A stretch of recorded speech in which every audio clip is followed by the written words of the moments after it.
Finale at Homestead, Miami. Smith, Sammy. Big bucks, no whammies. Lakers in 5. What is going on, everyone? Welcome to another episode of Grid Encore. I promise you that's not going to become a regular thing here. But I had to get that one in there with the news today. I'm sure there'll be much more of that on Grid Tonight later this week. But in the meantime, welcome back to the Encore Show. I'm your host, Ben Schneider, joined as always by Brandon Crossland. Brandon, how's it going tonight? It's going well, Ben. I decided to leave there for just a moment, but I decided to come back because I thought that wouldn't be proper. Also, it's another Motor Monday, but the Cup's way over there, and I don't feel like getting it right now. So Jeffrey Simmons will just have to do because he's all the Titans franchise has left right now, which is why we have the first round pick on Thursday night. And so looking forward to whatever they decide to do. It's a train wreck, and so we're just along for the ride and hoping a new stadium solves all our problems. Yeah, well, Howie's got 80% of the Super Bowl reigning defending champions offensive line locked up for the next 3 or 4 years, I think. So we're in good shape over here in Philadelphia. But I got my Baja Blast anyway in case it all falls apart, which it Good is man. Been known to do. We made a Super Bowl and then collapsed the year after that, and then got back into a Super Bowl and got a revenge the year after that. So it's very up and down in the NFL. Kobe seems to suggest Cam Ward could solve your problems. That's what the papers say, Kobe. That's what they say. We'll see. And I'd say at least we're not the Panthers. That's what I tell myself every year. Man. I'm getting fired, aren't I? Well, I will only say in Kobe's defense, the Panthers have been in a Super Bowl more recently than your Tennessee Titans. That is true. I did root for him that year. I love the underdogs. Yeah. Well, anyway, happy Easter Monday to all those who have been observing Holy Week here. I took the day off from work, so plenty of time to get prepared for the show here. Of course, the Cup Series has been racing on Easter the last several years. That's not the case this year, but the rest of the National Series were in action. The Xfinity and Truck Series and the ARCA Menard Series East of Well at Rockingham.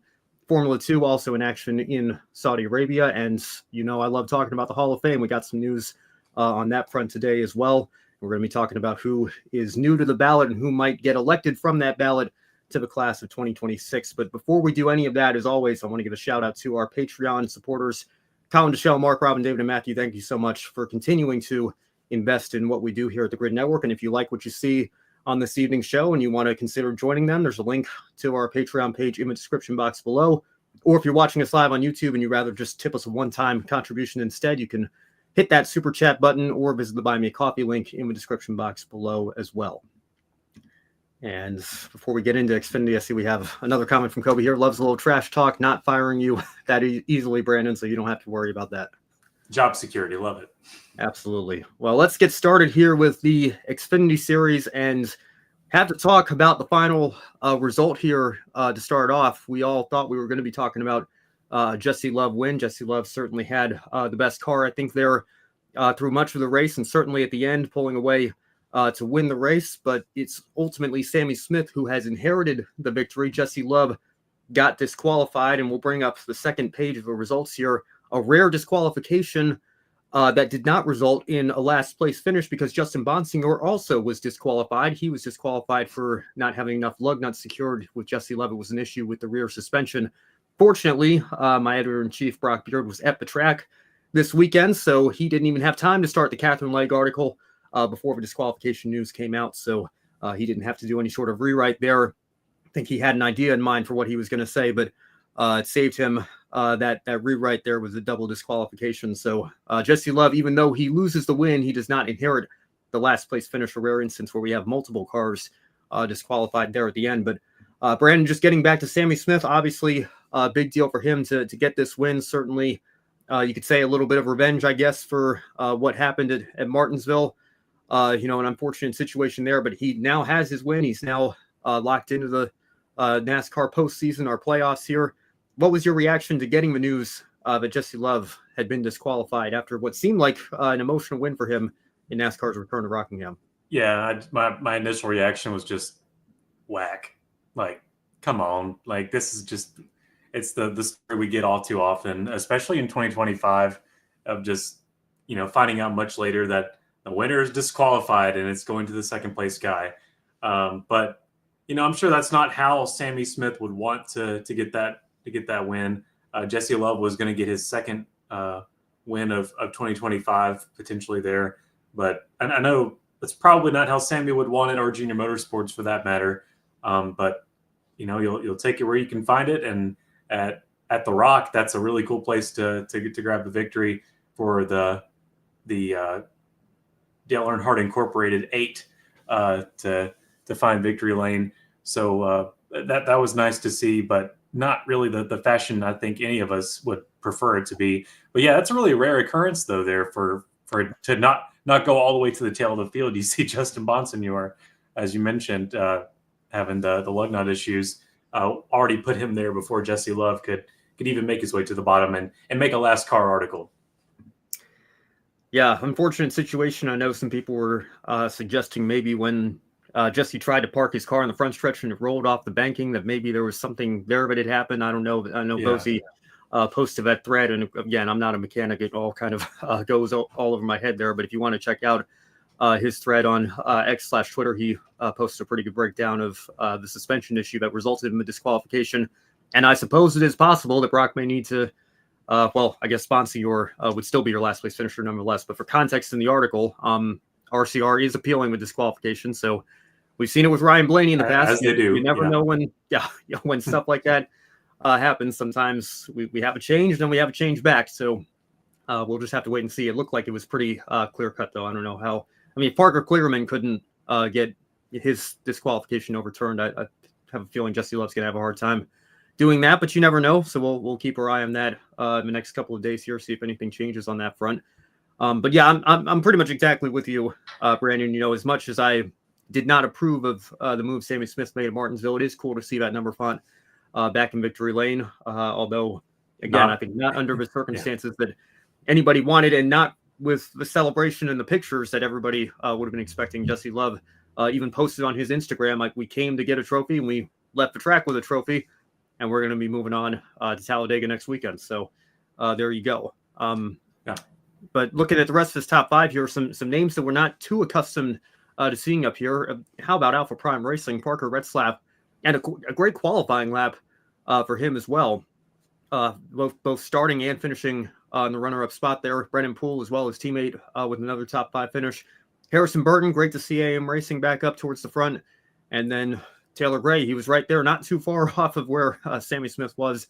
A little bit of irony there after the Martinsville finish. He rounds out the top 5 there. But Alpha Prime, for sure, I'm going to shout them out again later in my one shining moment. But great to see them showing some speed here. And again, Parker Retzlaff's kind of had an up and down last several months here. He had that great run at the Summer Daytona race in the Cup Series, only his second ever start in the Cup Series, and ultimately gotten a little bit of controversy for pushing Harrison Burton to that win. I think some people at Chevrolet probably weren't too happy with what went down there, but he ended up finding this ride at Alpha Prime Racing, and then this season had a very rough start. 29th at Daytona, pulling up the results here, 27th at Atlanta, and then didn't even make the race at Circuit of the Americas. We think of him as a good road course racer. He didn't even make the show for the third race of the year, and you start thinking to yourself, what's going on with his performance? But he came and bounced back, nearly got a top 10 the next week at Phoenix, and has been pretty much consistently in the top 20 ever since. But then this weekend was just thoroughly impressive. And I know Toby Christie posted that article interviewing Dale Earnhardt Jr. and asking Jr., who would you want to support, or who do you think is going to be, a star to keep your eye on that would put, a top ride in victory lane, and Parker Retzlaff was the name that he chose. So maybe Parker's got a future at Junior Motorsports. You never know, but certainly I think his stock has gone up after a performance like this weekend. Yeah, he definitely feels like a prospect to pick up in the coming year or two.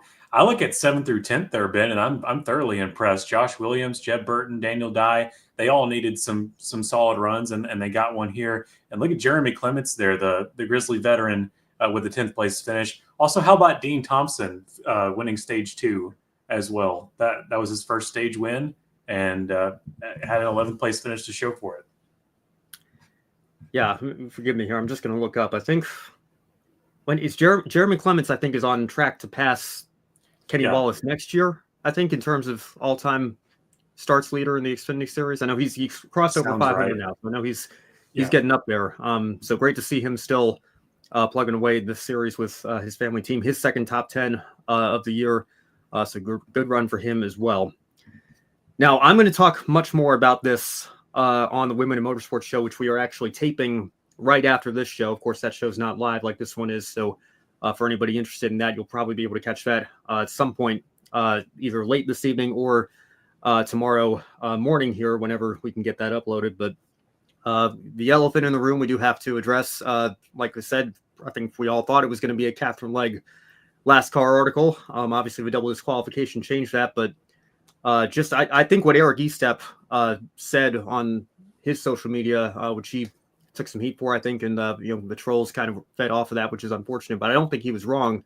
It has objectively been a miserable return to NASCAR and stock car racing for Katherine Legge here in 2025. She had the crash at the ARCA season opener, Daytona, missed out on getting 75 more laps worth of super speedway experience there. Obviously, you had the whole deal at Phoenix and the crash with Daniel Suarez. And then this right here, obviously, a lot of people pointing the fingers in both directions. Very emotionally charged incident, considering who was involved and considering the circumstances. Katherine Legge actually failed to qualify for this race in the Jordan Anderson racing car, but she was intending on driving.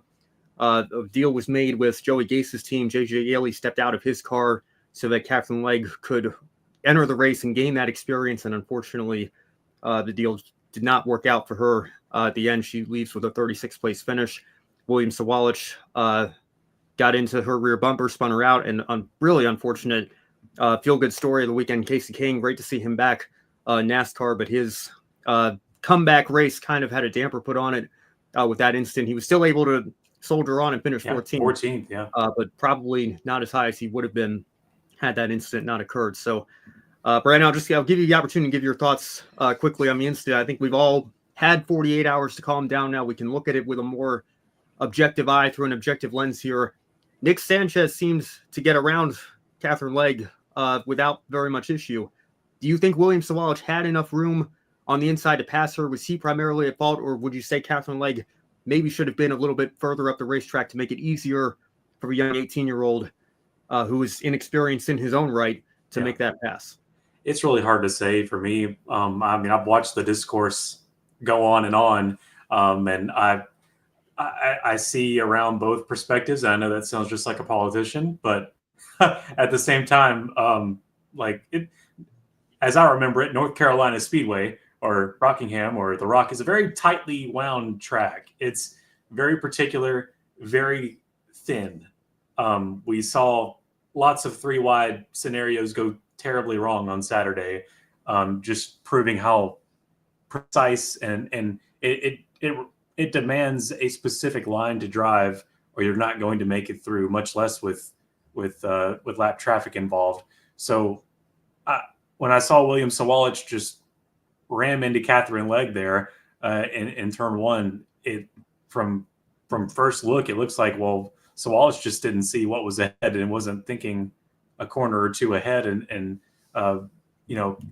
taking the responsibility of making his way around the lap traffic. And also, as a driver, I would assume it would be your responsibility to know who you're trying to make an overtake around, and knowing, hey, that's JJ Yeley's car that Katherine Legge was able to get into after she wasn't able to make it with her own machine. So, know about your competitors, know about the field when you're about to come across them on the track. But I know we're not drivers. It's split-second decisions, and also things come at you in a blink of an eye. And then you also look at Katherine Legge. Yeah, she could have been up a groove or two higher and maybe gave him a little more of a fighting chance to make his way through. But also we saw time and time again of drivers that got too far off of the preferred groove, get into the gray area, and there's absolutely no grip up there at the Rock. So, maybe she thought, well, that's not an option. I just need to remain where I'm at. But it was just the worst possible combination of things to happen there in turns 1 and 2. And like you said, Nick Sanchez was able to make his way around, but Sawalich not so lucky. And unfortunately for Katherine Legge, it's just another another wrong step for the mockers to mock on at a fantastic talent in open wheel, but has yet to be able to make her way back into the stock car ranks. Yeah, and and again, we'll get much deeper into it on our next Women in Motorsports episode. But the more I look at it, the more I just see this unfortunate incident as simply that, an unfortunate racing incident between two drivers who are inexperienced in different ways. Obviously, Katherine Legge, not inexperienced as a race car driver, but inexperienced in a stock car on ovals, and William Sawalich, inexperienced in life, really. I mean, to be quite honest, he's only 18 years old, but writing in a checkbook. Yeah. But that's just it though. Katherine Legge has been racing at a professional high level longer than William Sawalich has even been alive. So, like I said, they're both inexperienced, but it's inexperienced in two completely different ways here. I think there's an argument to be had that Katherine Legge maybe could have been a half a lane to a lane further up the track to make it a little bit easier. I will note, I don't think she was the absolute slowest car. She wasn't the slowest car in qualifying. It's just how the owner points worked out that she ended up missing the race. But when you put an inexperienced driver in a car that's a ride buying situation, which again, I'm admittedly not a huge fan of, but yeah, she could use the experience much more than a veteran like JJ Gailey could. So I understand why the business deal was made. You put her in a brand new car, but she hasn't had any practice or qualifying riv at a track that is brand new to the overwhelming majority of both the truck and Xfinity Series field this weekend.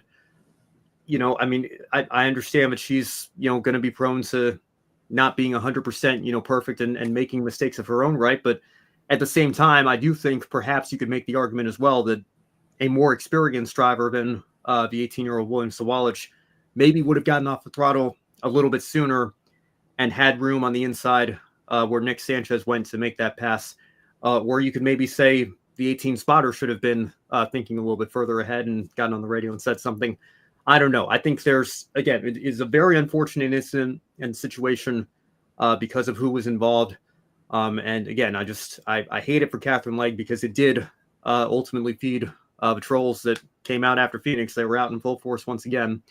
And I'm really, like, all I can say is, and I got to be honest, I'm a little bit nervous for Talladega this coming weekend because, again, not that speed is the issue with Katherine Legge, but if she is even close to any multi-car incident that happens on track, I just think it's going to only continue fuel the fire and fan the flames of the stuff that she's had to go through the last few weeks. But I'm really looking forward to her road course starts, especially her Cup Series race in Mexico City. I think that's going to be the best opportunity for her to prove that she does belong here and can succeed relative to her opportunities and her equipment that she's been given, if given the right such circumstances. And I think that, again, everybody has to start somewhere. Everybody has to get experience somewhere.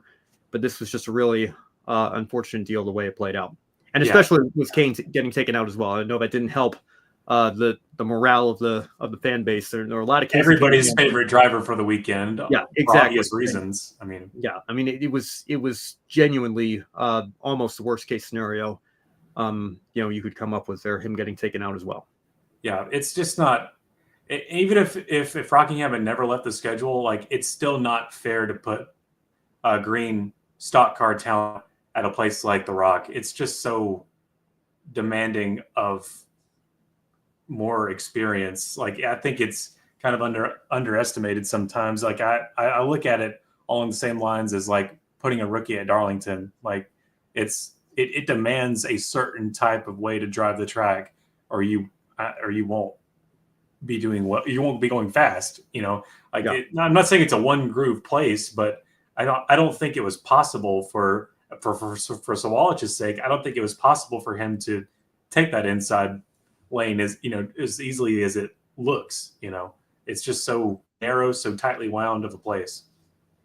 Yeah. All right. Well, we'll leave it there. Again, much more discussion coming up soon on the Women in Motorsports show about that incident and about Katherine Legge's future. Again, just a really unfortunate continued start to her return to the stock car scene, but hopefully it turns around for her in the not too distant future. We move on now to the NASCAR Craftsman Truck Series race. History-making event in more ways than one. We'll get into that in just a moment here, but again, we have to start with Tyler Ankrum, a feel-good story. Not a first career win. I think a lot of people might have forgotten that because it's been 6 years. I think 130 starts since Ankrum pulled into victory lane. Brandon, what was your reaction to seeing that young driver break that winless drought and get back into victory lane in the Truck Series? It was wild to see the blonde-head kid make his way back to victory lane. We haven't been able to talk about a Tyler Ankrum victory on this show since its inception. And we've been going on this since the start of the 2022 season. So, yeah, but that goes back to 2019. It's been a long time and long overdue for Tyler Ankrum to go to victory lane. He had to change numbers in between that time, and but he's finally able to get there. I'm glad he's been able to have ride security from then to now, but able to finally get it done, and at a place where, the majority of the field, or besides Norm Benning, have never been to. It was a good outing there for Tyler Ankrum. Yeah, he had a few of them. I mean, Matt Crafton, obviously. Yeah, there's a couple. Some of them have been there before, but. I know PK tweeted that out and was like looking at this very short list of names that have been at this track before and realizing he was on there and saying, how have I been in the sport for as long as I have? But again, yeah, very few. And again, a lot of these drivers weren't even born the last time. I guess not the Truck Series was there. The Truck Series, of course, came back for a couple races in the early 2010s. But yeah, for the Xfinity Series, Jesse Love was born in the mid 2000s, 2004, of course, the last time that the Xfinity Series and Cup Series were there. So, welcome return. Like I said, history-making event in multiple ways. But for Tyler Ankrum, again, it's easy to forget because it's been, relatively speaking, so long. I mean, a lot can change in 6 years in this sport. This is a guy that got his opportunity with David Gilliland's team in the K&N East Series, won a championship there in 2018, I believe, and then worked his way up to the Truck Series ride, got a waiver, was not old enough to run Daytona, Atlanta and Las Vegas. So he had to get a playoff waiver to maintain his eligibility for the 2019 season. Did 6 races and then ran out of sponsorship, and he had to go drive for Joe Nemechek's truck team. And I say drive in air quotes because those were starting park deals, but they maintained his playoff eligibility because it maintained his full-time status. And then 2 races later, he went out and won at Kentucky, made the playoffs in his rookie season as an 18-year-old. And we haven't really seen much of him since in terms of running up front. He's had some top 5s and some top 10s here and there, spent 2 years at GMS, spent 2 years with the late Shiggy Hattori's team, and only made the playoffs that first year with GMS in 2020 with a 9th place points result there. I think that would have been the playoffs, right? I'm trying to remember when they went from the 8 to 10, but playoff caliber truck only one of those 4 years, and then got back into the playoffs last year's first season with McAnally Hilgeman Racing. But then looking at his results this season, you look past 34th place DNF at Daytona, 3rd at Atlanta, 10th at Vegas, 4th, 2nd, 4th at Homestead, Martinsville, and Bristol, and now a win at Rockingham. He looks like he could be a championship contender if he can continue this run of form, and that is great to see for a driver that has had to fight and claw his way just to stay in the series, in some cases just to stay full-time, take a starting park deal for 2 weeks just to maintain his eligibility his rookie season. But looking where he is right now, I'd say it's paid off for him tremendously, and I'm looking forward to seeing what he can do the rest of the 2025 season. I have a feeling this might not be the only time we're talking about him as a race winner this year. Yeah, I think so. And I'm also looking through the rest of that truck field. And what about Tony Breidinger from 27th position, finishing 18th? Yeah. I don't care if it was a lap down or not. It was a finish, and it was ahead of where you started. Count that as a win.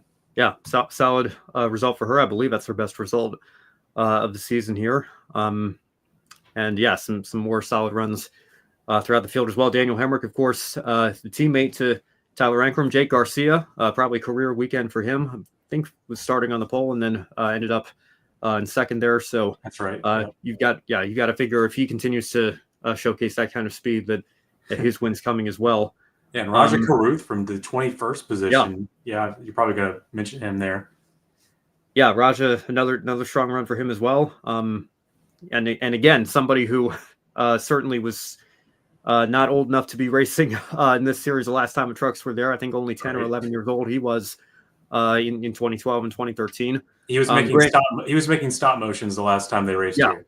Yeah, making stop motions or watching them on YouTube like the rest of us were growing up. It's been like I said, been a long time. Grant Empinger, though, rounding up the top 5, he's somebody who's been around for a little bit longer. So great to see him still running well in this series. And again, Corey Heim, I think it says a lot about Corey Heim if an off weekend for him is still only an 8th place result. I think that's indicative of how strong he is. Still, I think the ultimate championship favorite this season. So again, somebody I think we'll be talking about on Sundays here in the not too distant future. An off day, but he's still got the Xfinity fastest lap. Well, there you go. Yeah. All right, let's catch up on the chat here. Good to see Matthew Owens behind the mic. Hi, guys. Absolutely loved the weekend. All the energy and anticipation came through. Definitely. Watching on TV, everything felt right. Seeing NASCAR back at Rockingham, totally agree. A lot of people worked really hard to make this whole weekend happen, and great to see it be such a success here. And John Bender, good point as well. Garcia will be making his debut in the Xfinity Series this weekend. Just pulling up the entry list here to confirm that is with Ryan Sieg's team, RSS Racing, in the 29 car. So good for Jake. Yeah. All right. And honestly, good for the entire Truck Series field. No, the one shining moment is coming up here. I've already hinted at mine, but I guess the entire Truck Series field deserves a one shining moment. This from a NASCAR Insights page. The Craftsman Truck Series race at Rockingham ended with a 77-lap green flag run, the longest in the series since Bristol in 2023 when they went 80 laps. This is the 21st straight race without an overtime finish, officially the longest streak in series history. Who would have guessed that after Phoenix in 2023? Well, I mean, I'm just a proud dad right now. I can't believe it. You did it, son. You've gone 21 races without an overtime finish. I couldn't be more proud of you. I just want to say I'm proud of you. Now, please do not mess it up in Fort Worth, Texas on May 2nd. Yeah, well, and that's the thing. I've kept seeing these tweets come in, and it's like every week it's like, okay, the streak continues to be extended by one here. We're getting close to an all-time record, and you just think at some point, and a weekend like this, most of the field's never been here before. They're probably gonna stack them up, and restart inevitably under 20 to go. And it's probably going to be a chain reaction from there. Drivers driving over their head, not experienced enough of this track to know where the limit is. And yet we get the longest run that we've had really since before the streak began, even at Bristol a couple of years ago. 77 laps to close the race out. Not only did we not need overtime, we didn't even come close to needing overtime with that long run to end the race. You know what? You could very well keep this streak alive, I think, until we get to the round of 10. I think once we get to playoff racing, that's when we're a little more antsy, and I'm afraid that's when it's going to come to a close. If not, at Darlington, when we start the playoffs, you're going to see it all crumble October 17th when we get to Talladega for sure. Well, you say that, but the streak goes back to the playoffs last year. So, yeah. So who would have thought it? I know. I mean, I guess if we keep saying it's going to crumble, maybe it'll never crumble, and we'll just keep on going till we abolish the overtime. Yeah, I'm cool with that. You guys know how I feel about overtime. Yeah. Yeah, but in all seriousness, again, well done to the entire Truck Series field for being a little bit more well behaved than they were when they were trying to decide their champion about a year and a half ago on that fateful night at Phoenix. But again, of course, the streak is going to come to an end at some point, but I'm just going to enjoy the ride while we're on it here. Drivers being a little bit more respectful out there, I think, in a series where that's been lacking in recent years, and that's certainly good to see. Just remember, there is no overtime if you never have to use it. That's big brain. Yeah, that's a good point. All right, we'll leave a Truck Series there. Again, well done to the entire field, and congratulations again to Tyler Ankrum on breaking through. You want to talk about a streak that was broken, a much longer streak in his case, pulling back into victory lane. So well done to him.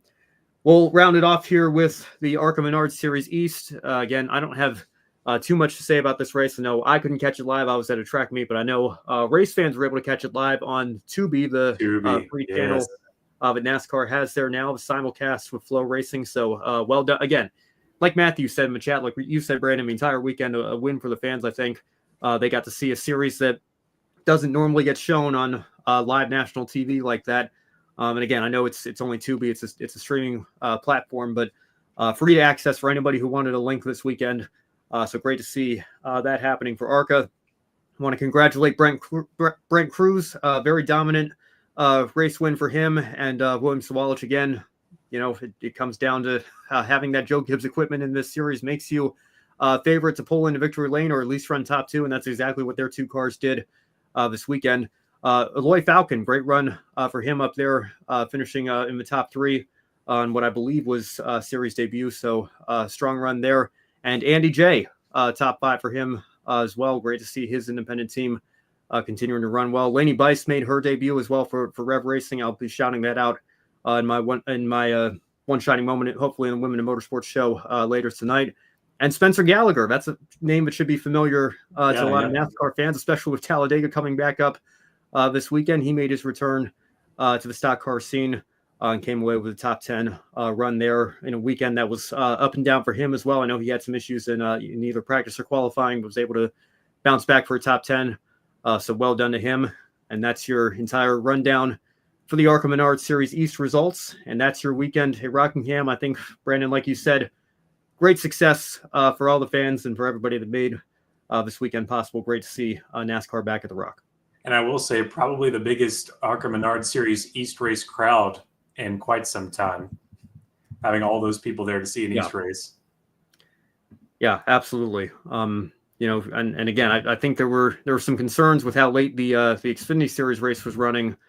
You know, and I know Matt Weaver posted that photo of the train there. So transportation, I hope everybody was able to get in and out. Okay, we've seen that before with new events in the past. I think Kentucky in 2011 with the Cup Series is the most famous example of that. So probably some things to be ironed out.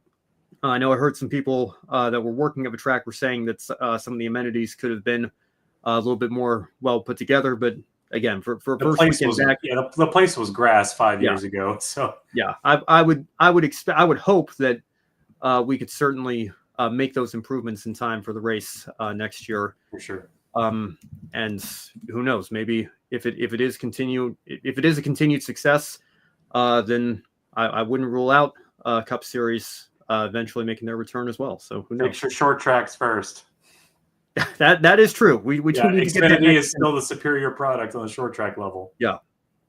And it's unfortunate because you see some newer fans. I remember after the All-Star race a couple of years ago saying, maybe there's a reason we left this track, and I'm like, it's not the track. Trust me, it's the next gen car does not race well with this package on these types of tracks here. So we need to iron that out. But and it always seems to be Kyle Larson that does well at these snoozers.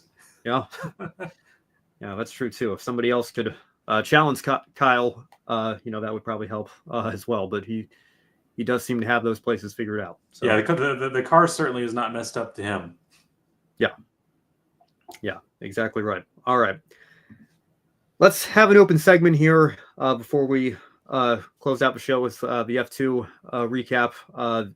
We got the Hall of Fame Class 2026 ballot released today, and we'll pull it up for all of you right now.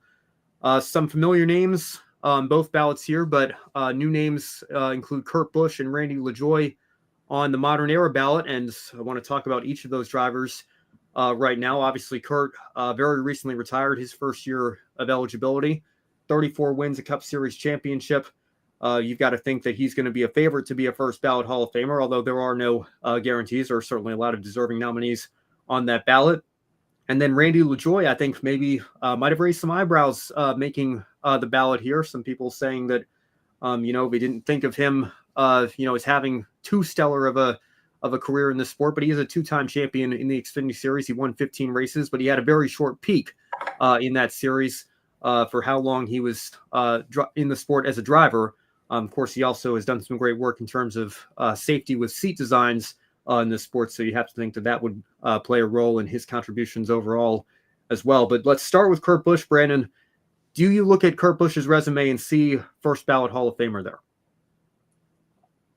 First ballot Hall of Fame, the first time he's ever,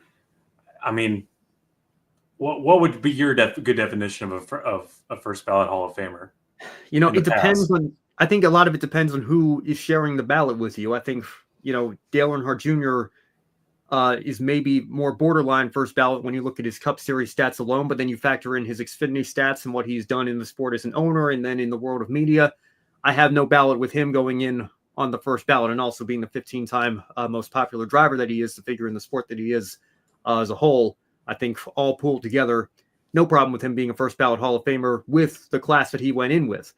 If, let's just say hypothetically, he, Jeff Gordon, Jimmy Johnson, and Tony Stewart all retired the same year and they were all on the ballot for the first time for the same class, I don't think Dale Earnhardt Jr. is a first ballot Hall of Famer if that's his competition. And quite honestly, I don't think Tony Stewart is a first ballot Hall of Famer if he's got to go up with Jimmy Johnson and Jeff Gordon on the same ballot. But obviously they all retired in different years. They all were eligible in different years and ultimately all got in on the first ballot there. Again, I like to say some drivers you don't even need a ballot to put them in the Hall of Fame because their resumes speak for themselves so much. I don't know if Kurt Busch is quite at that level. He did only win one championship, but if you win 30-plus races and have a championship in the Cup Series, I think you are certainly a Hall of Famer, no question. It's just a matter of, and I'll pull the names back up for everybody to have reference here.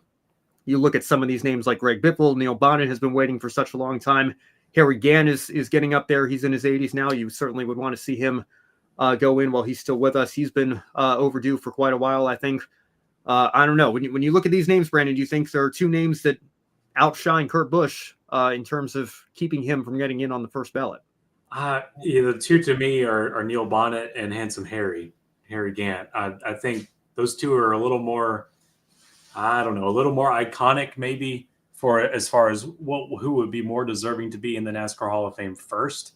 But when you look at Kurt Busch, he has that one championship, but he's got more to his story than that than some of these other drivers as well. He's got the whole character arc of catastrophe, falling out, and then slowly climbing his way back in and coming back to winning the Daytona 500. It was like that full character arc of an epic, yes, he had one championship, but he went through the kind of thing you can make a movie out of. And there's a lot of these other men that I'm sure had similar stories that maybe weren't even told. Maybe they weren't on the track and behind the scenes, but Neil Bonnet and Harry Gant are two that are really tough to me to top. And also the Biff is staring me down too. He's got quite the career.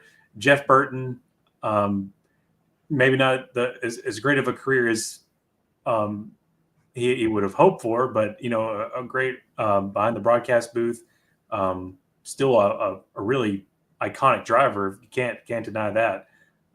It's just a lot of star power there, along with Kurt Busch. So he's he probably will end up being one of the three. But it's a great argument to have. Yeah, well, and again, one of the two, because one of them is going to get in one of the two Pioneer ballot. Right. And, I will continue to bang the drum for Larry Phillips. I think he's long overdue, and I think we do need some more lower series representation, which is why I do not have a problem at all with Randy LaJoie being on the ballot. I do think there are some Xfinity names that you can look at. Just looking at the all-time wins list here, Tommy Ellis, 22 wins, championship as well. Tommy Houston, a couple of, I believe. Okay, 1989 he finished second. I know he finished second at least once in Xfinity points, but 24 wins in the Xfinity Series, 417 starts. I mean, if Randy LaJoie can get on the ballot, I think there's no reason to say, well, why not Tommy Ellis? Why not Tommy Houston? Why not Sam Ard? Sam Ard, as far as I'm concerned, should be back on the Pioneer ballot. I don't understand why he was taken off and hasn't been put back on yet. But, again, and I have to be consistent with my arguments here and looking at the totality of NASCAR and the point that I make every time we have these conversations. It's not the Cup Hall of Fame. It's the NASCAR Hall of Fame. So Jack Sprague, absolutely, as far as I'm concerned, should have been on the ballot years ago. But great to see him back on the ballot for a second straight year here. And, when I think of Jeff Burton, when I think of Greg Biffle, I think of a couple of guys who, maybe came close to winning a couple championships, never could quite break through, maybe fall a little short in terms of their Cup careers alone. But then I think of, the lower series and Busch Series, Biffle's a Busch Series champion and Truck Series champion. Jeff Burton won 27 times in what's now the Xfinity Series. That's top 10 all time, tied with Justin Allgaier. And he did help win an owner's championship with RCR. Everybody remembers Carl Edwards dominating the win of a driver's championship in 2007. He and Scott Wimmer shared that holiday in car, and they got RCR an owner's title, edging out the Roush car, number 60 car that Edwards drove on his own. I think that was maybe one of the more underrated championship battles in the history of the sport, watching those two cars swap back and forth the lead and fight for that championship on the owner's side of things. So, and Burton obviously played a huge role in that. Obviously, very different era, in what's now Xfinity Series history. We don't see Cup drivers run that many races anymore, although maybe guys like Kyle Larson and Kevin Harvick would like to change that and go back to that if their comments last week were any indication there. But, I think all of these drivers, we'll pull the list up here one more time for everybody. I think they all have a compelling case, and not just drivers, obviously, as well. You've got the Randy Dortons of the world up there also, and, people who are drivers, owners, mechanics, whatever the case may be, all deserving of the opportunity to have people who, quite frankly, are a lot smarter than me and been in the garage for many, many years, written their stories, told their stories, been around for their stories as they've unfolded, that are going to be making those decisions. And I think every single one of them has a case to be made. We'll let the voters decide here in a few weeks or next month, whenever they get together to make those decisions. But if I were fortunate enough to have a ballot, and I tweeted this earlier this morning when my names came out, I think you have to put Kurt Busch in.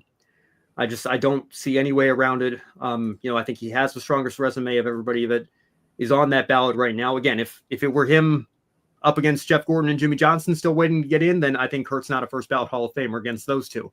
But against this ballot, I think Kurt's got the strongest resume. And I'm not going to say like, oh, Kurt should have to wait a year. I look at whose resume is the strongest right here, right now. And I still think that's the only reason Jimmy Johnson wasn't unanimous. People maybe said he should have had to wait, or he was still racing part-time. So I think that's all nonsense. Once the ballot is out there, you have to look at who has the strongest case. I look at Kurt Busch. I don't see anybody that outshines him in terms of his accomplishments. So I think he has to be one. And then I got to be honest, Brennan, it's a toss-up for me between Neil Bonnet and Harry Gant. And I'm going to make my editor-in-chief, Brock Beard, happy here. I'm going to lean towards Neil Bonnet. I would be thrilled for Harry Gant if he got in. But I think Neil Bonnet has waited long enough. I think it's his time to get in this year. Yeah. And then I'm going to go with Larry Phillips again on the Pioneer ballot, like I said earlier. Yeah, that's fair. And again, I keep going back to the whole story arc of Kurt Busch, and he brings something to the table that not a lot of drivers can. Of that, you were at the top of your career and had to basically Ricky Bobby your way back to the top, which is, he had the me car. I mean, he did the full thing. He is a living movie. It's Kurt Busch. Yeah, that's a good point. I guess the embodiment of Ricky Bobby in many respects there, and even drove his car. So the Las Vegas version, of course. Yeah, I don't know if the voters are going to have Talladega Nights necessarily on their mind when considering these resumes here, but they should. Who knows there? But that is a good point there. I still need to watch that movie all the way through. I know the basic. No, you don't. No, you don't. Well, people have told me that too. I'm going to get to it at some point, guys. Don't worry about that. Hey, Talladega's coming up. Maybe I'll find time this week and get back to you all. I don't know. But you can have a watch party. Have a watch party. Yeah, with Chase Briscoe. That's what I was trying to say. Yeah, I'm gonna have to. I'll figure something out. I'll get that done one of these days here. All right, let's catch from the chat here real quick, and then we'll get into Formula 2 very briefly. When will Harvick be eligible for the Hall of Fame? John Bender asks. I believe next year, because he retired at the end of 23. You got to be out for 3 years before you go into the class of 27. So I think Harvick's on the ballot next year. And again, I think Harvick falls into that don't even need a ballot conversation with 60 wins in Cup and championship to go with it. And then all the, how many, let me get the number right here, 47 Xfinity wins and championships in that series as well in 2000, I believe 2001 and 2006, right? So two Xfinity titles and all those wins. Again, I think if that's 47 Xfinity wins, 2 titles in that series, if that's all anybody ever did, I think they're in the Hall of Fame. And then obviously you throw 60 Cup wins on top of that. I think Harvick's a no-brainer to go into the Hall of Fame. on the first ballot. And then you can throw in 14 truck wins and championships as an owner with Ron Hornaday. I mean, his resume is stacked. And he's in media now as well with Fox Sports, and has a lot of positive reception for the job he's doing there. So he'll get in class of 27, I believe, will be his first time eligible. And I got to think he's a slam dunk first ballot Hall of Famer there. All right, I'm going to come back to Adam in a second here. Denver says, I enjoy seeing NASCAR going back to historic tracks. So you think the Cup Series will be back at the Rock? Did you also see the death stare Max gave Oscar in the podium lounge after the race? Yeah, that was an interesting opening lap. That was really the only interesting part of the race, I think, if you ask some people. Not too much action going on in Saudi Arabia beyond the first lap there. But hey, I think the 5-second penalty was fair. I think Oscar was ahead at the apex and was entitled to the corner there. But again, it's never controversial with Max Verstappen. You've got to give him that at least. But yeah, an interesting title fight brewing in F1 there. But I'm with you. Also, great to see NASCAR back at the Rock and back in North Wilkesboro. A lot of people working very hard to make those happen, and maybe the Cup Series does have a future there. Like I said, we'll have to wait and see. Adam says, put Harry Gant, Neil Bonnet in. Yeah, I mean, again, I those would be my two if it weren't for the fact that Kurt Busch is on there complicating things. I cannot in good conscience say Kurt's got to wait a year just for the sake of having to wait a year. I think he has the strongest resume, and that's what I have to vote on if I had a ballot, and that's my rationale there. And Adam also says, this was my teaser in the cold open. There are talks that Homestead will be the finale in 2026. Your thoughts? Congratulations to Kyle Larson on becoming at least a 2-time Cup Series champion, assuming he can get to the Final Four. He might win the championship this year anyway. But yeah, I think that it's welcome news if you're a Larson fan. It's welcome news if you're a neutral fan, because I think the racing there has been absolutely fantastic.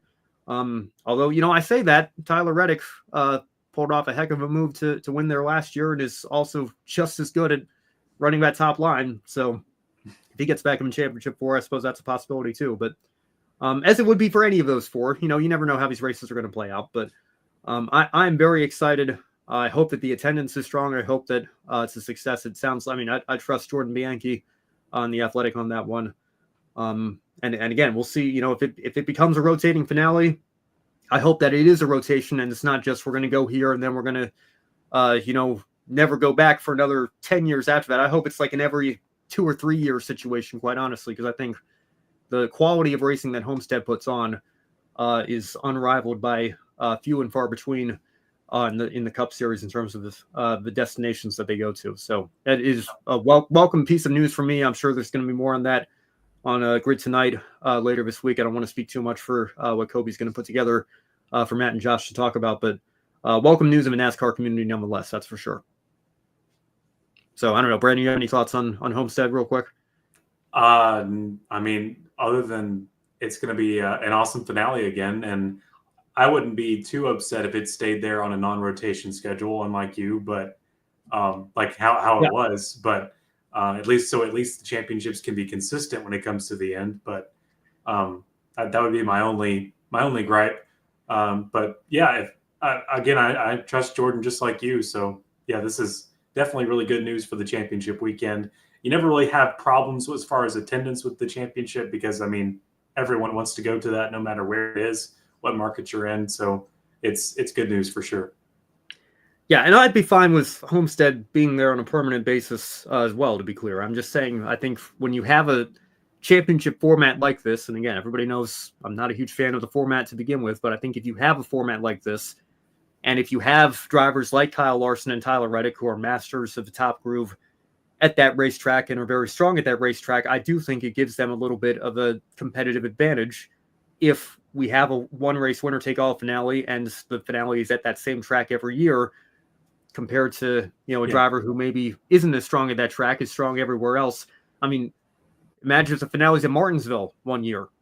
I think I would not bet on Kyle Larson, as talented as he is. I would not bet on Larson to win that year's championship because Martinsville is one of the very few tracks that he has admitted he doesn't seem to have figured out as well as the rest of the schedule. So I think, again, you know me, I want to go back to a full season points format. I'm smart enough to know that's never going to happen. The format is what it is. We have to make the best of it. And, I think that if we're going to if we're going to do that, then rotating the championship finale would be good, but only within 2 or 3 or 4 tracks. I think is a nice number to be going back and forth between. And Homestead is certainly one of those tracks that I think puts on quality enough racing to deserve that title there. Yeah, it's good news. We'll find out what the fans want to complain about next, because I think probably since the second year we took the championship to Phoenix, it was bring it back to Homestead, bring it back to Homestead. Well, now you're gonna get it. So what's our narrative after this? We'll find out.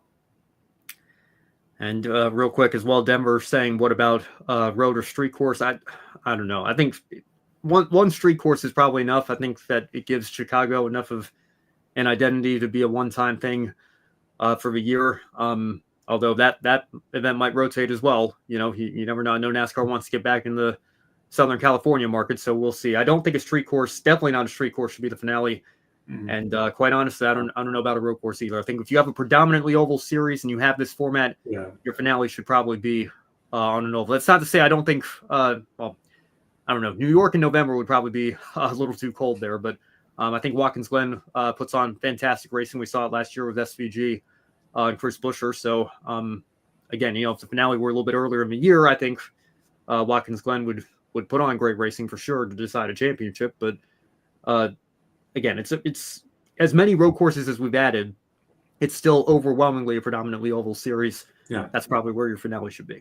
Yeah, your road courses and street circuits, with all due respect, when it comes to NASCAR, should be your exception to the rule, and especially when it comes to your championship event, in my opinion. Yeah, I don't think we don't need to end up like.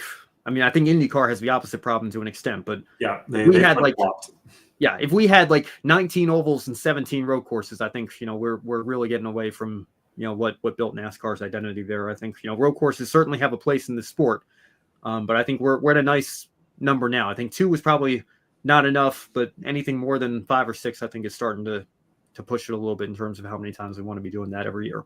Yeah, ovals are just the American way. Yeah, there you go. All right, and finally tonight, let's go over Formula 2 real quick in action in Saudi Arabia. Congratulations to Arvid Lindblad on winning the sprint race, and you see the results down from there all the way to 22nd. And then in the feature race, it was Richard Verschoor, and I do want to talk about him real quick. This is his 5th win in Formula 2 and his 5th season in Formula 2 as well. Congratulations as well to young American Jack Crawford in second there, and Victor Martins rounding out the podium in third. But Brandon, at the same time, I want to talk about Verschoor here a little bit because, there have been some questions going into his 5th year now and yet to finish higher than 8th in the championship. He does leave a championship right now, so if he could hold on to that, obviously it's a different conversation. But, as somebody who is predominantly more familiar with the American ladder system and maybe the case for IndyCar as well with Indy Next and so on and so forth, with Formula 2 being specifically meant to be a proving grounds for the future drivers of Formula 1, how do you feel about somebody who, quite frankly, hasn't been very close to winning a championship, sticking around this long in this series? Is 5 years maybe a little bit too long for drivers, when you have so many that are dreaming of getting to Formula 1 and want to prove themselves at this level? Or do you think it's worked out for Verschoor and maybe he's going to go on a championship run this year? Now that he leads the points, he was just kind of a late bloomer and is finally getting to show what he's worth. Yeah, I think the ladder system might be a problem there for the European side because, with NASCAR, you can be an Xfinity lifer or a truck lifer, and that could just be kind of your home. But, I mean, even here on the American side with Indy Next Pro 2000s, you're not meant to stay there. No one's meant to be there until they retire. And that goes for F3 and F2 as well. No one's meant to be there forever. And if they are, it's a problem, and there's not enough spots for them to move up to Formula 1, which thankfully we have some good news for the first time in a long time, and Cadillac will be making some spots available in the future. But Kobe, talking about Richard Verschoor becoming the new Ralph Boschung in terms of F2 longevity. Ben, do you have a comment on that? I'm at a loss for names here. Yeah, I've got to remind myself how long Ralph was in the series there. But I am familiar with that name. Okay, yeah, it was, I think, 7 years. Well, six full time. I say full time. He's been in and out. I'm just pulling up his results here. He did the Bahrain finale in 2020. Was out of the series for most of that, but between 17 and 23, 7 calendar years, he did at least one Formula 2 round, and he did end up winning a race, the Bahrain sprint race in 2023, and then was second in the feature that weekend. But even that year was only 16th in points, so never really got close, aside from a couple of podiums here and there, to breaking through and getting into Formula One. But again, I think it just comes down to a difference in what your series identity is. Obviously, a lot of drivers use Xfinity as that stepping stone to get to the Cup Series, but you also have your Justin Allgaiers of the world that kind of become career Xfinity drivers in that sense, and you see it in the Truck Series as well. I know Allgaier did a couple of Cup seasons with H. Scott Motorsports, but I think that's what separates the stock car world from the open wheel world, so to speak. And again, like we were just talking about last week with Kyle Larson, you're not going to see Max Verstappen or Lewis Hamilton in an F2 or F3 race ever. It's just not something that they do over there. It's not how the ladder system works. So if your primary goal is to be a stepping stone to the pinnacle of motorsport, then I do think, once you start to get 4 or 5 seasons in, if it becomes apparent that you're not at the top of the F2 series, then how are you going to be able to compete at the highest level if you move up? So I think that's something that Verschoor is going to have to work really hard to continue to prove throughout this year, because theoretically, if he were to win the championship, and this is the other difference between, NASCAR Xfinity racing and Formula 2 racing. If you win the championship, you're not allowed to come back. And sometimes that works against you. Oscar Piastri is leading the Formula 1 standings right now. He won an F2 championship in 2021 and then had to sit out a year as a reserve driver. Alpine thought they were going to hang on to him. McLaren ended up snatching him up. And that infamous, without my permission, tweet that went out, without my agreement, I think was the word verbatim. But, McLaren ended up getting his driving services, and he's now going to be a championship contender this year, it looks like, in Formula One. But he had to basically sit out a year because there was no open seat on the grid at the time. So, I don't know how I feel about that rule either. If a driver wins the F2 championship in their first year in the series, if there's no seat available for them, I think it's better for them to continue to get more track time and experience in the F2 level than just sit on the sidelines and maybe do a couple of FP1 sessions as a reserve driver in Formula One. But again, I think that it's as we continue to see different circumstances play out in the series, you can point to different circumstances that highlight some flaws in the system here. I think the system works relatively well for those that are able to maximize their opportunities, but at the same time, it can probably never be 100% perfect. There's always things that can be ironed out to be made a little bit better. And maybe Richard Verschoor in his career is kind of a case study in that. But again, the script could kind of be flipped again if he continues this run of form and is actually a championship contender. Of course, still a long way to go on the F2 calendar, and we'll keep our eye on that as the season goes on as well. But in the meantime, another win for him, and early on in the season, getting his season off to a good start, off to the best start of his Formula 2 career. So we'll keep an eye on that as the season goes on here. Denver Thurston also bringing up a good point. Most F2 drivers will find a home. That's right. Not in F1, but in IndyCar. Yeah, a lot of Formula 2 drivers coming over here to the States to compete in IndyCar, especially with the number of road courses we have in that series now. And Kobe teams. also brings up a good point. Prima as well. Teams. That's another good point. And Kobe as well. Yeah, Formula E home to, I think, a lot of drivers that maybe had F1 dreams at the time, but still want to race single seaters. I think they found a home in Formula E, and of course, sports car racing as well. Great place for, and much bigger number of seats, obviously, in endurance racing with the number of teams they have, and obviously co-drivers. So that is where a lot of them end up there. All right. Well, that's going to do it for our recaps tonight. Of course, we have our final segment here, the one shining moment. Brandon, I'll let you go first. I think I know what it is. I think you've been hinting at it throughout the show and even throughout last week's show. But what was the one thing that stood out to you from this abbreviated weekend of motorsports where we had no Cup Series in action on Easter weekend, but we did have Xfinity and trucks at the Rock? Yeah, I got to speak alongside behind the mic there from earlier in his comment. Just having Rockingham return from weeds and just left for dead yeah, I absolutely love the weekend. All the energy and anticipation came through watching on TV. Everything felt right seeing NASCAR back at Rockingham. The only thing that didn't feel right was the stands that have been removed since then. And I had to remind my brain that turn 1 and turn 2 were also removed since the last time I can picture the Rock. But what a welcome return to have that facility back, and to think back of when these talks first started, when all the grant money was given to the state of North Carolina during I think it was COVID first, and then also, yeah, I think it was specifically COVID in 2020 when these talks started first coming out about Rockingham and also North Wilkesboro.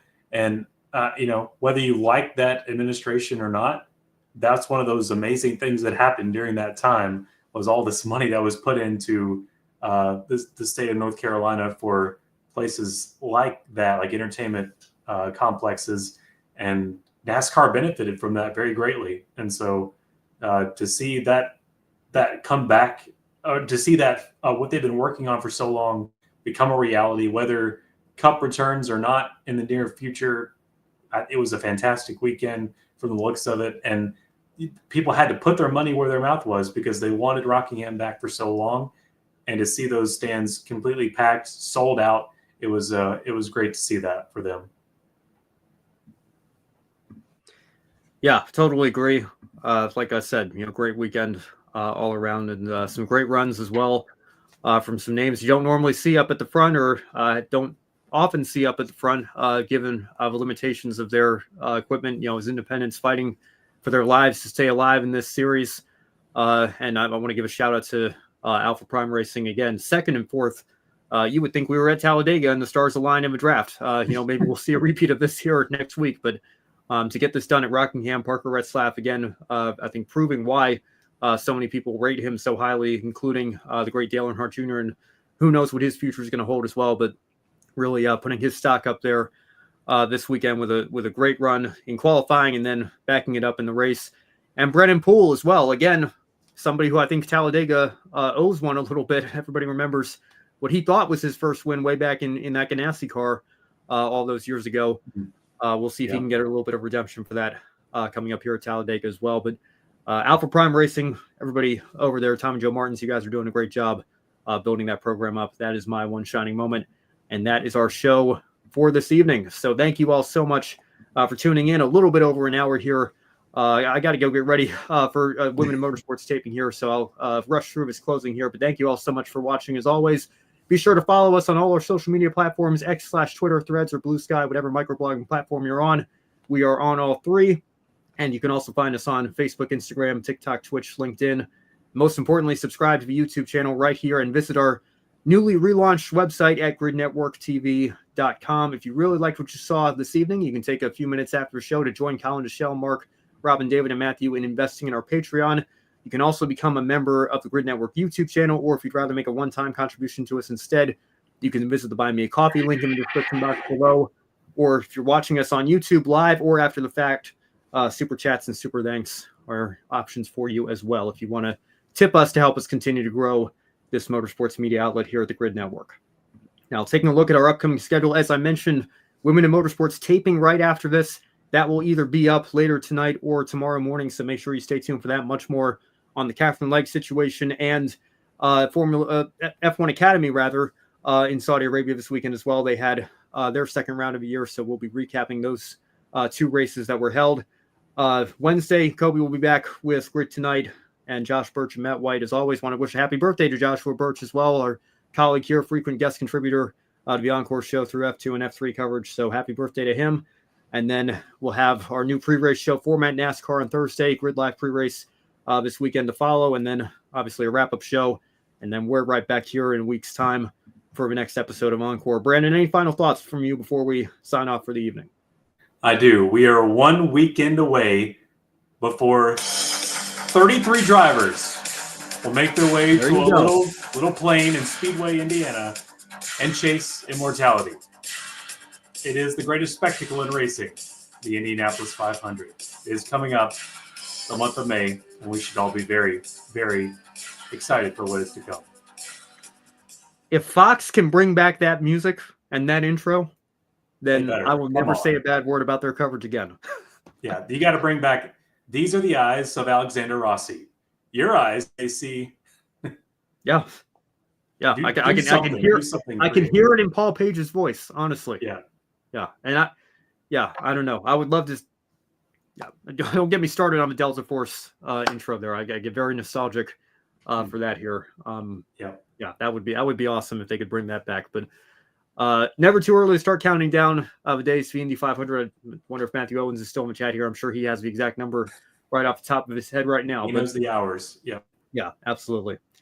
All right. Well, as we talked about in the last hour here, and as I'm going to talk about just a little bit on the Women in Motorsports show, a lot of people I think really rushed to judgment after the Katherine Legge incident happened with William Sawalich and Kasey Kahne this weekend. We also saw some controversy in the F1 Academy world with a video that was put out by a popular YouTuber, and some people in the comments taking that and running with it on the YouTube chat of the F1 Academy race this weekend. And I just want to say again, and I am just as guilty as anybody else. I can be better myself, work on improving myself as well, but it should be a reminder to all of us, it costs nothing to be nice here. Not to say that we can't have strong opinions and voice our displeasure with certain things we don't like in this sport, but let's just all try to be a little bit kinder, a little bit nicer here.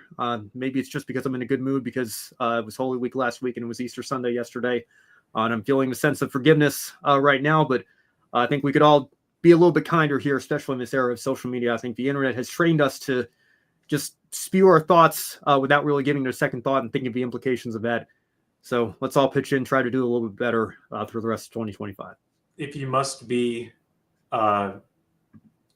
have strong opinions, direct them towards the issues and not the people. That'll keep you on the safe side for sure. That's exactly right. Challenge the argument, not the person behind it necessarily. So we'll leave it there. Thank you all so much for watching again. For Brandon Crossland, I'm Ben Schneider. We'll see you next time. I'll see you soon. Stay tuned for Women in Motorsports coming up shortly. Have a good rest of your week, everybody.